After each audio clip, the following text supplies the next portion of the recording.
Hi everyone, and welcome back to the Shenanigans Show. So, as you can tell from the title and the thumbnail, this is the St. Patrick's Day book tag for 2026. Happy St. Patrick's Day. I am wearing green. It's a very dark green. It's a very dark green, you guys see? It's green. It's just the wrong season. So, I'm using this to cover it up.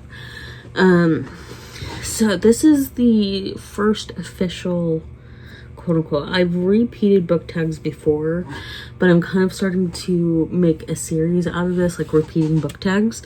So this is like the first official one under that category, under repeating book tags. And this is something I've wanted to do for a while. It was always in like the planning, sort of thinking about stages, unsure how to go about it. And then I figured out how to do it, and here we are. So as I repeat, like, as I'm actively doing some of these book tags under the repeating it umbrella, like there are some book tags that I repeat yearly, like there's like that midway through the year book freakout tag, there's the end of the year book freakout tag, like those ones I repeat yearly, so I'm not going to include those in this umbrella series. But there are others like holiday specific, like New Year's, St. Patrick's Day, Christmas, that I want to repeat, but I want to set some ground rules before I like actively start repeating them. So I have like 5 set rules. I may change them, add to them, remove some as I go along. But so far the ground rules, the first one is any of my earlier videos must be tagged, or any of the earlier tagged videos must be linked down below in the description. So if I've done 1 prior, then that has to be linked down below. If I've done 5 prior, then that has to be linked down below. So it's like, even if I haven't done it consecutively, like for example the St. Patrick's Day book tag, I did it once last year and that's tagged down below. But if I had done it in 2024 but not 2025, 2024's would still have to be tagged. So it doesn't necessarily have to be done consecutively, but any ones that I've done for that specific tag have to be linked down below. Whether, like I said, whether it's 1 or 5. The next one is sort of related, but just for me personally, like it's that if and when I link any prior versions of the tag, it's identified by year. So I don't type out the full title of the tag and then, or like I don't type out the full title that I do for videos and then do it like St. Patrick's Day. I'm not going to do book tag Tuesdays, St. Patrick's Day book tag, and then in parentheses, St. Patrick's Day 2025. I'm not going to do that for when I'm linking previous videos. What I'm just going to do is I'm going to do 2025 video. If I did it in 2023, it would be 2023 video. And then for next year for St. Patrick's Day, next year for the book tag, it would be 2025 video and then 2026 video. So it's kind of like that, and that one is more so for me. Again, these rules are just for me, but that one really is for me. The third ground rule is I have to watch my earlier video or videos before getting into the prompts. So I have to watch the 2025 video before getting into the prompts for this specific year. So before I get into the answers that I have already planned out here. The rule number 4 is kind of like what I was sort of alluding to with the stack here, is that I have to have my answers for the current book tag video before watching any earlier videos. So 2026, I have to have the answers for the 2026 book tag version before watching the 2025 version. If it's 2027, I have to have my answers for the St. Patrick's Day book tag 2027. I have to have those answers before watching the 2025 and 2026 versions. So it's kind of like that, again, just so I'm not like influenced to choose one way or the other. And it's not that I'm trying to avoid repeating or overlapping, but it's just so it's more organic what I'm choosing in any specific moments and based on what I like and don't like and all that jazz. So the fifth ground rule is, okay, so it's kind of related to the overlap. It was just taking my brain a second to process. So fifth ground rule is that it's okay if some of the answers overlap. Like the first prompt, for the very first prompt, it's okay to have the same book for the 2025 book tag that I did for St. Patrick's Day and then this year. It's okay if those answers overlap, but if there is any overlap, I have to include a second answer for those prompts. So like I was saying, if the first prompt overlaps with what I did last year or any previous year, I do have to give a second option.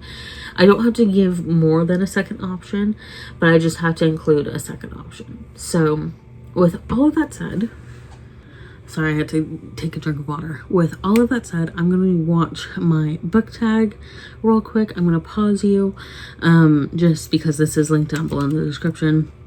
I'm going to pause the recording, watch it, and then come back. I have to say, it is very interesting how like my setup's changed over the years. Like it's like I've done what I needed to, but it's really interesting because I would show the books. Now what I do is I have like the book stacked right here because that's just convenient. But what I would do previously before I had like a room shift, is that the books would kind of be on display like right behind me where you could see them. So that's just a little interesting tidbit, but kind of interesting how things change, you know. So the one was St. Patrick's Day last year because it wasn't St. Patrick's 2025. What day of the week was it?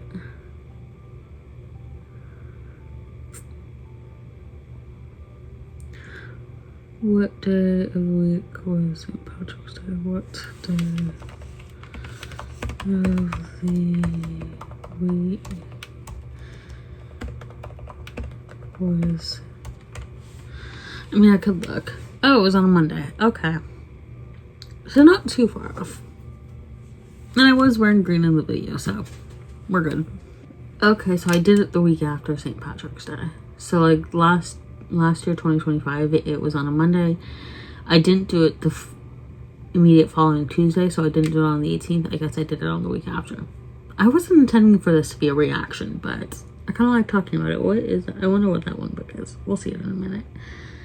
I'm not wearing my contacts right now, so kind of blind, but we're fine.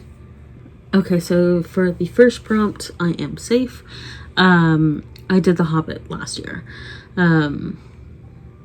which I think I was thinking about doing The Hobbit, but then I decided to go with another book. Yeah, it's kind of interesting I didn't go with The Hobbit. I think part of it too is that the edition of The Hobbit that I talk about, I have 2 editions of The Hobbit. And the edition that I was talking about, it's under a couple of books. And I think part of it was just like I didn't want to take off the other 2 books just to grab that one. And then the edition of The Hobbit that's a little bit more easy to access. It is some green, but I don't think it's green enough.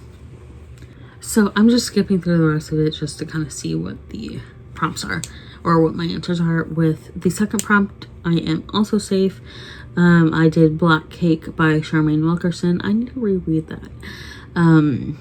But yeah, I did Black Cake by Charmaine Wilkerson. And yeah, I'm safe with that one too. Okay, so it's really funny because for the third prompt, I am safe. But the book that I chose for the third prompt last year is a book that I chose for a later prompt. 1, 2, 3, 4, 5. I chose it for like the 5th prompt for this year. So I found it kind of funny. Okay, I see what I chose for 1, 2, 3, 4, the 4th prompt, I think. I see what I chose for that now. Anyway, I just find it funny. I'm not going to mention what I chose last year because like I said, it is something I chose this year. So yeah, I'm just going to keep watching. Okay, so I was safe. 1, 2, 3, 4, 5. 1, 2, 3, 4. Okay, so I was wrong. So it's not something I chose for the 4th prompt. Anyway, So there's a book that I didn't have, that I don't have the physical copy of. That's the fifth prompt. And I'm doing the same one for this year, but I feel like it's kind of a cop-out. So I'm gonna, let's see. Okay, raising the first. I can't spell. Okay. Villains.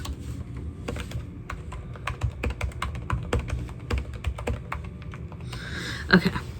Okay, so it is kind of a cop-out because I'm going to use the same author. I'm going to mention both. But, okay, so that would be the 1, 2, 3. Let me just check my notes. Okay, so it was the sixth part. 1, 2, 3, 4, 5. So the one that overlap, or the one where I chose the same book but a different prompt, the book is like the sixth prompt, not the fifth prompt. I don't have the physical book. So anyway, so there's that. We're gonna keep watching. But it's like I chose the same book, but it's like I keep saying I'm not gonna talk about it too much, but I keep talking about it. But I don't mind talking about books that I didn't like, because I think that even if I didn't really like it, someone else might enjoy it. So that's why I kind of don't mind not talking about books that I didn't like. Again, it really depends on the content. Like if it was like a really bad book about a really bad topic that didn't handle it well, like if we're talking about like triggering subjects where it's like it would need a trigger warning and it handles that really badly, then I wouldn't talk about it. But if it's like if the plot is like okay and stuff, and not that the plot of this one book is okay, I didn't think so, but it's just like if it's more of a matter of subjective, it was bad. Like there are definitely some objectively bad books out there, but if it's more of like subjectively bad, like in my personal opinion the book is bad, I'll still talk about it and mention it, just because like I said, even if I didn't like it, someone else might like it. So that's why I'm okay talking about it. But anyway, we'll get to that later. Okay, with the next prompt, I am safe. So let's see. And then, okay, I'm safe with the last two as well. So, yeah, I'm safe with all of them except for like the middle one, the fifth prompt. 1, 2, 3, 4. 1, 2, 3, 4. Oh, sorry, I'm not safe with the fourth prompt. 7. Okay, so there's 7 prompts in total. I'm not safe with the fourth one. So, now what I am going to do is, I already have a book tag for... Okay, I already have a book tag. I'm just double checking. Everything lines up. I already have an official, quote unquote, official book tag Tuesdays that'll be coming up at the end of the month. So yeah, we're gonna get into these prompts now, and like usual, I will do my best to give descriptions and keep you all in the loop about what the books are about. But yeah, that's basically what the premise of these videos are going to be, where it's like I just do a quick watch through, a quick skim through of these books, or of the prompts, any previous prompts, to see if there's any overlap, to see what my previous answers are, to see how they changed. And again, like usual, like I've said, last year's is linked down below in the description. It's like the first link, and then I've also linked the video inspo as well, because I just want to credit the original creator, or at least even if it's not the original creator, the prompts where I got my prompts from. I want to tag where I got my prompts for this. So even if it's not the original tag, I like giving credits to where I found it. So with all of that said, we're going to get into these prompts. And with all of that done, we're getting into the prompts. So the first one is St. Patrick's Day, your favorite green book. For me, that is this year, The 3 Lives of Alex St. Pierre. It's not a lot of green, but you know, she's in a green dress. The spine and the back are green, so I'm counting it. In this, you're following Alex St. Pierre, who grew up in Hollywood, and she never really truly felt part of the world because she was an orphan. In 1943, she lands a publicity job to recruit women into the workforce, and then and with her skills, she catches the attention of the U.S. government and is assigned to be sent to Germany as a spy. And she's not sure how far she can trust her German informants, but it's a situation where she kind of has to. And then after the Allied victory that cost her way too much, Alex moves to Paris, ready to immerse herself in her new position as a director of publicity for the yet-to-be-launched House of Dior. In the glamorous halls of the French fashion house, she can nearly forget everything she lost and the dangerous secret she carries. But when a figure from the war reappears and threatens to destroy her future, Alex realizes that only she can right the wrongs of the past and finally find justice. I love this book. I really want to reread a lot of Natasha Lesser's books. Some of them I can't bring myself to do, and I kind of would want to reread those ones before rereading the other ones, so it's like, I might not reread them, but I absolutely love Natasha Lesser's books, and I do now have the Mademoiselle Alliance. I know where it is, and it is on my shelf, safe and sound. At the point where I'm recording this, I still need to read it, but we have it on our shelves. I'm getting really hot in this, but I don't want to change because, again, I'm wearing the right color, but it's the wrong season. The next prompt is Corned Beef and Cabbage, a book that made you hungry. This one is going to be Delicious in Dungeon.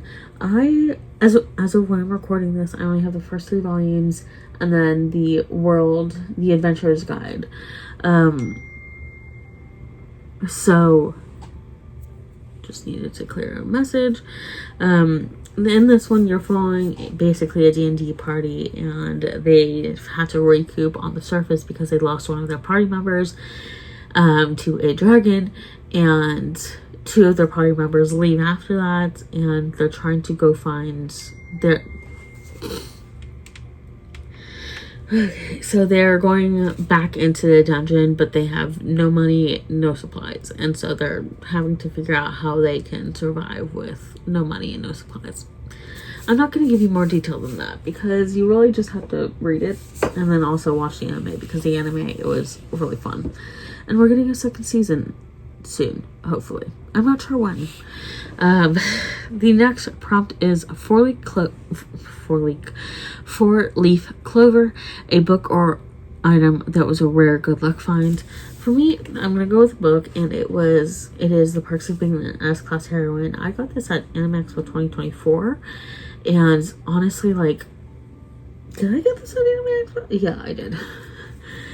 It was just one of those things where it's like, I picked it up because I liked the cover and it sounded interesting, and then it was like, I absolutely love this. As of when I'm recording this, I know I'm saying that a lot, but as of when I'm recording this, I only have the first 2 volumes just because my local Barnes & Nobles, I'm in between 2 of them, and neither one of them have had past volume 2. Like, they'll have volume 1 and 2 and then like volume 7, and I kind of want to get it in order. Anyway, so I love this. I was squealing, kicking my heels, happy. I could have done this for another one, but I decided to go for... I could have done this for another prompt, but I decided to go with something else for that prompt. But in this, you're, let's see, from cooking to alchemy to even brewing tea, Elliot Rotherland is a certified child prodigy thanks to her secret weapon. She's a transmedicator. Having purchased an insurance package at the moment of her untimely end, Aliette has the perks of a top-tier support system and item shop to fall back on. And in a world of a notoriously brutal time loop novel, she's going to need all the help she can get, because with the hero slated for an early death, Aliette may just have to become an S-Class heroine herself. So this one is just so cute. I love it. Hopefully I continue loving this series, because it's like the first 2 volumes, like, I absolutely love. So this one is definitely my 4-leaf clover, or at the very least it's one of my 4-leaf clovers. So the next prompt is Irish whiskey, a book so bad you need a drink to get over it. So for me, the prompt, this is the one that overlapped, and both answers last year and this year were Raising the Horseman by Serena Valentino. And honestly, like, I'm not mad that this overlapped, because like I was saying earlier, it's like, I don't mind talking about books I didn't like because maybe someone else will like it. But for me, Raising the Horseman really just did not work. And it felt too similar to the original animated short from Disney. And that's something that I absolutely love. And it's a dual timeline, and the more modern time, which is like, I think 200 years later, maybe roughly. The more modern timeline is too similar beat for beat. It's basically beat for beat the same as the original timeline, so the original animated short, which isn't bad, but like, it's not that it's bad to have it like beat for beat, but if you're going to do something that's pretty much beat for beat like the original but put it 200 years later, don't include the original timeline. So that was like my big issue. And in Raising the Horseman, you're following basically the original Katrina von Tassel as she kind of maneuvers through feelings with the feelings of Brom Bones and then Ichabod Crane, and kind of choosing who she wants. And then Ichabod Crane disappears. And the other thing, I don't think I mentioned this last year, the other thing that kind of bothered me was that it's not that you have to stick to the original short or the original inspiration, the original story, beat for beat. It's just one of the things that I always kind of found appealing with the original Disney animated short, the animated short, was that there were, like, at the end, Bing Crosby, as he's telling the story, he says, like, there were some rumors that Ichabod was alive and in, like, a town a few towns over, married a wealthy widow, and survived. But the local townspeople of Sleepy Hollow knew that he was spirited away by the Headless Horseman. And that was always something that I really liked, because it's like, no, Ichabod's dead. He was taken by the Headless Horseman.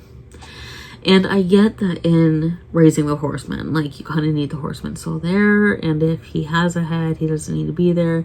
But I think that's kind of the benefit for the Headless Horseman, where it's like, okay, he might never be able to get a head. Like, what if the head doesn't work? Because yes, in the Disney short, like, in the song, he's like, he doesn't care what kind of head it is, he just wants a head. But, like, I kind of like the idea where it's like, well, what if the head doesn't work? What if, yes, he doesn't care about the head, but what if Ichabod's head didn't work? So that's kind of where it's like, I feel like that would have been like a better reason for the horseman to still be around. Because another thing that bothered me, I think I talked about this last year, was that the Headless Horseman is a real character, but like, he does not do anything. Like, in the original timeline, spoiler, in the original timeline, it's Katrina who chases Ichabod away, and she had dressed up as a Headless Horseman. It's Katrina's the one who chases him away out of Sleepy Hollow. And I feel like that would be kind of hard unless, because the reason why I'm kind of saying that would be hard is because you have the Headless Horseman as a character at the Disney parks. I think for sure at Disneyland, and then maybe at Walt Disney World too. And the Headless Horseman, like 15 minutes before the parade is due to start, the nighttime parade during Oogie Boogie Bash, 15 minutes before it starts, you have the Headless Horseman kind of like announcing the parade. And that rider is blind. Like, they're not blind, but because of the clothes, because like the clothes have to go up to here so that like you have the appearance of being headless. Because he's carrying the pumpkin, he doesn't have the pumpkin on his shoulders, where the neck is. So the rider is blind, and it's the horse knows the route. The horse knows the route, and it's dead silence, so that the horse can listen to cues, like any cues, and so that it's not distracted by any extra sounds, to be able to go the parade route fully without any distractions. because it's the horse is carrying the horse. Like the analogy that I really like is with like the dragons, where it's like you're not a dragon rider. Like at this point you're probably the dragon's pet, and the dragon's like, guys, look at this little thing I found. And it's like the dragon is allowing you to ride it. It's kind of that situation where it's like the horse, like it's not that the horse does allow you to ride it, and two, it's just the horse is the one going the path. The horseman, like whoever's riding the horse at the parks, does have to guide it slightly, but it's like it's not like they can see where they're going. So it's like that's why for me it's unlikely, it's not as believable that Katrina would have been able to chase him off easily, because like there's no set routes. Like the horse could, like, yeah, the horse would try to dodge stuff, but it's like it would get to a point where I could see the horse just not wanting to chase after it, because it's like, look, you don't know where you're going and you keep trying to run me into stuff. So that's why it's like it's a little bit less believable for me now that Katrina would have chased off Ichabod. And the horseman, like that, I forgot I had tea steeping, so I quickly went to do that. But essentially, like I was saying, with the horseman, let me move this actually before anything falls. Like I was saying, the horseman, he's a ghost. He's an apparition. The horse might be real, but the horseman himself knows where the fuck he's going. And he knows what the fuck he's doing. He can guide the horse well because he's a ghost. He's an apparition. He's a ghoul. Here's some hair got in my mouth. So it's like, that's kind of where it's like, he doesn't necessarily need a head to see where he's going. So anyway, that's my whole thing. And then because that one was an overlap, the other one, I'm going to say it's by the same author, so it's going to be a little bit of a cop-out. The first 3 Disney Villains books by the same author. Now it's, I think it was like Fairest of All, Beast Within, and then Poor Unfortunate Souls were the ones I read. Now, conceptually, this is not bad, the villain series. I think part of it was just that I misunderstood what the series was going to be. And I think it is more very heavily middle grade, and then at the most very young adult. So middle grade to like junior high. So like is where I would place it age-wise. So like I would say like 7, 8, 9 would like 7 would be the youngest that I would put this series at. And then again, it really depends on your child. And then the oldest that I would put it would maybe be like 15, 16. So like at the fringes of young adult, because I was talking with my friend about this the other day, but it's like when categorizing books, like personally, the way I would do it if I was a publisher or an author, it's like I would have like a teen, so that teen would be like 13 to 18, 19. So that would be kind of broad, and it is kind of broad, but I would have like a teen category, and then I would have young adult. This is for anything like above like middle grade stuff. I would have young adult, which would be like 16, 17, 18, at like 16 at the youngest, and then for young adult I would put like 25 at the oldest, 25, 26 at the oldest. And then I would have new adult, which would be like 20, and then up until like 29, 30. And then adult, like there is a lot of overlap with this, I think, because it depends on taste, interests, because it depends on age, personal preferences, what you're used to, if there's any triggers, you know, stuff like that. So it's like young adult would be like the, or I think I was at like new adult. Anyway, so and then adult would be kind of like 21, 22. Okay, that was just a sneeze and I didn't pause it soon enough.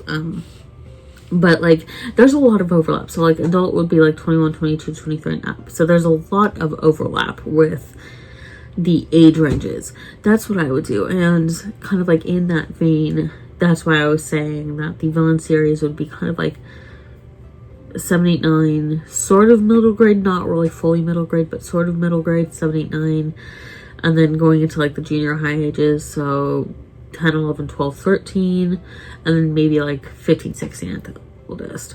So like I just was probably not the right age for this. And also I went into this expecting that it was just kind of like the Disney Twisted Tales series, that the Disney Villain series by Serena Valentino. I went into it expecting that it was going to be a series of standalone books, just basically how the villains came to be, which I think it sort of is, but it just became so interconnected and it became like an overarching storyline from what I was seeing that it just wasn't what I wanted. And there were like three sister characters who were so annoying by like the second book, and it's like, it's not in a good way. Like, the annoying characters are perfectly fine, and I love some really annoying characters, but like these were not annoying characters in a good way, in a fun way. Like, there are some really annoying characters out there that are truly annoying as shit, but it's like they're written so well that it's like you can't help but be like, okay, yeah, you're annoying as fuck right now, but like I can overlook it. Like with these, they were annoying as fuck, but I couldn't overlook it. So anyway, so that's my thoughts on that. I'm gonna move on because I don't want to talk about it too much. But anyway, so the next prompt is Irish Dancing, a book so good it made you want to dance in excitement. Now, I'm still currently in the midst of recording this, but by the time this video, is it up by the time this is up? I think it's up by the time this is up. Let me just look at some dates. Okay, part one, or yeah, actually both parts are up. It's the Heaven Official's Blessing reread, or not reread, it's the Heaven Official's Blessing series read through. I'm just showing volume 1 just because the series is very heart-wrenching. Like I said, at the point in time that I'm recording this, I'm still reading it, but by the time this video is up, both parts are up. It was March 6th and March 13th. So this series, I love it so much. I am showing my very special volume 1 edition. I love this series so much. The first couple volumes did make me want to squeal and do a happy little dance, and had me kicking my feet.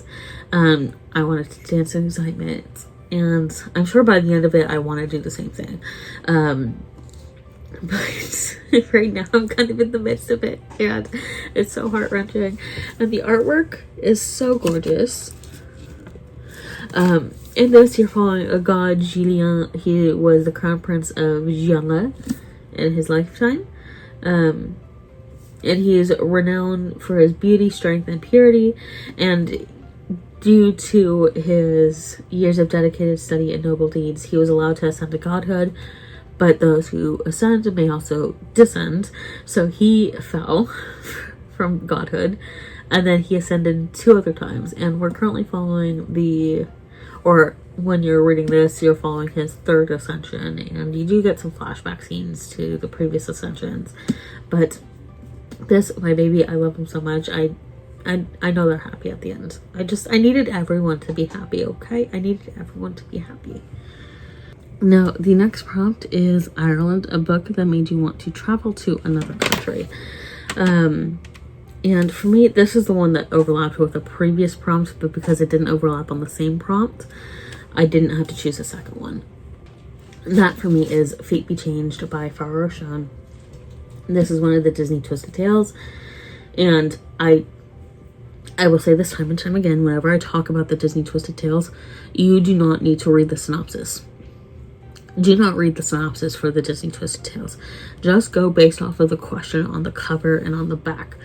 And for Fate Be Changed, the question is, what if the witch gave Merida a different spell? So do not read the synopsis for the Disney Twisted Tales series, because like honestly they give way too much away. So that's all you need to know, because honestly, like it gives so much away. Like I read the synopsis for Almost There by Farah Roshan, and it's like, I get it, they need to kind of grab you, but at the same time, I did not need to know certain things in the synopsis for Almost There. And it would have been so much better if you found out while reading. So, anyway. The next prompt is the pub, a meeting place, and a book you would love to go to. Now, for me, it's just kind of like everywhere, or not everywhere, but most places. Like, I could do Lord of the Rings. Like, I could do Edoras, the Golden Hall, Mesulad, I think it's pronounced. I could do the Golden Hall, where Theoden is. I could do Minas Tirith. I could, after Aragorn takes over, I could do Mirkwood, the Greenwood. I could do like so many places in Lord of the Rings and The Hobbit. And then there's like sort of Delicious in Dungeon, sort of the Apothecary Diaries, Magic Knight Rare, sort of like, there's so many that I could do. But for this, I decided to go with For Whom the Bell Tolls by J.C. Lynn and the Spread Edges. And for this, it's I would do most of the coffee shops in this, and then there's a pub in here too that I would love to go to as well. Like, there's an Irish pub I'd love to go.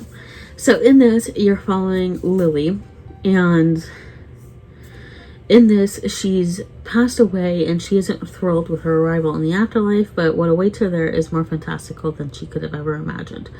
Deities stand in line at the coffee shop, fae flit between realms, souls find ways to make death a beginning. As she explores the many corners of her new home, Lily finds herself surprisingly drawn to a place most people would avoid at all costs: hell. Armed with years of customer service experience and pent-up sarcasm, Lily carves a job out for herself amongst hell's demons, directing souls to their rightful circles with more than a hint of sass. Lily's expectations are subverted every day in hell, especially by Belle, a demon general with a distractingly sexy voice. The two meet by chance and form an immediate, deeply healing friendship, and the undeniable hate between them threatens to combust. Meanwhile, something stirs beyond the boundaries of their world, threatening to destroy everything they know and everything that could be, unless they fight like hell to stop it. So this one is it's a prequel to the Hell's Bell series on TikTok by JC. And honestly, like, I will say that if you're not a huge fan of the Hell's Bell series, you might not like this as much. If you don't know what that is, you might be a little bit confused as to some of the lore of the character. I'm not confused, because this is a prequel to that. But it's like, you might not get why so many people love this. But I love this book so much. And this one's so pretty. So that is the end of this video. I am tagging anyone and everyone who wants to do this. Do it in a comment down below. Do it in your own video or your own blog post. I would love to know what your answers are. And as I've mentioned a few times, last year's 2025s is down below in the description, as well as my video inspo. And as usual, my prompts and my answers are down below in the description. Thank you all for watching, and I'll see you all in my next video.